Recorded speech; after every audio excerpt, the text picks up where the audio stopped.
Good morning, everyone. And in this session, I'm going to talking about the current system rewards hoarding and exploitation. Our model provides a sharing and sustainability. That is why I recommend using the International Resource Agency. And I have the three reasons why we should do that. But before let's get into the argument, let me introduce myself. My name is Supretna Prombis and I'm from SMA Negeri 1 Bojong. Let's get into this. The first reason why I recommend using the ERA is because about the global resource equity. In breaking of the monopoly of power assertion, the establishment of an international resource agency is the only viable mechanism to prevent resource nationalization and ensure that critical materials are distributed based on human society rather than geopolitical reference. Under the current status, essential resources such as lithium, cobalt, oil, palm oil, and rare earth materials, which are vital for the global energy transition, are geographically concentrated in a handful of nations. This creates a dangerous monopoly of survival when individual states or countries have absolute control of that resources. For example, we take America. First, they take Venezuela for the uh, reserve oil, and then they try to check Iran about their oil again. That makes they have an absolute control in oil energy. They often engage in geopolitical blackmail, using the resource as political weapons to curse other nations or manipulate global markets. Furthermore, this nation can arbitrarily hike prices to maximize national profit, making essential technology unaffordable for the global south. By centralizing management, we shift the objective from profit maximization by a few equitable distribution for many countries. The ERA would act as a neutral arbiter since they don't take sides with anyone because they are a third party, ensuring that a country geographical lux does not dictate another country's rights to develop. And the second reason I want to speak about is the escalation of resource-based conflict. Moving from ownership to stewardship remove the primary incentive for territorial wars.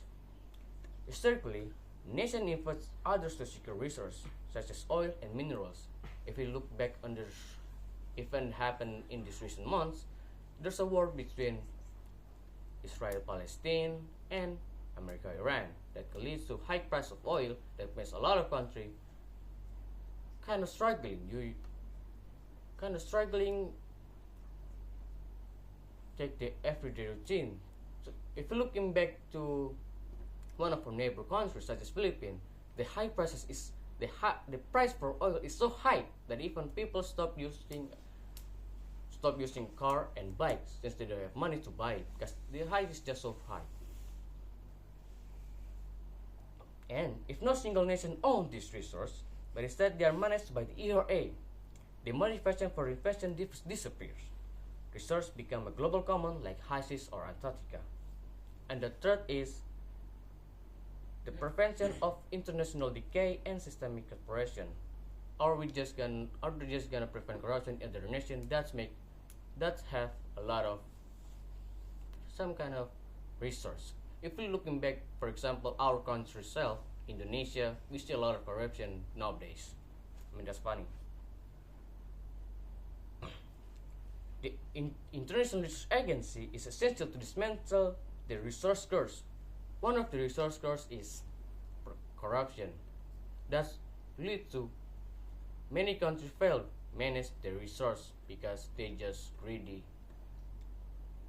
And the systemic corruption that inevitably thrives under national management of abundant natural wealth. In many resource nations, the discovery of vast natural wealth frequently leads the creation of a rent-seeking environment when wealth is easily extracted from the ground rather than generated through the productivity and innovation. The state's political economy shifts from development to extraction. This led to several critical failures. Instead of investing in long-term economic structures like a healthy tax system or manufacturing, government officials focus their energy on misappropriating revenues from resource contracts. The administrative focus shifts toward discretionary power, where politicians and bureaucrats abuse their position to grant mining licenses in exchange for personal gain, effectively capturing the nation's wealth for a small elite.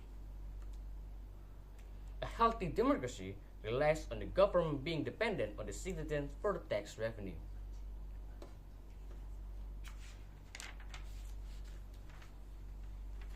However, when a state or a country in a waste in oil or mineral wealth, it no longer needs to tax its people. They severs the links of accountability. The government feels no pressure to listen to public aspiration or provide quality public service because they do not rely on public consent for their budget. Consequently, the citizens lose their bargaining power and the government becomes a predatory entity rather than a representative one. I think that's all that I need to say with you guys. Thank you and have a good morning.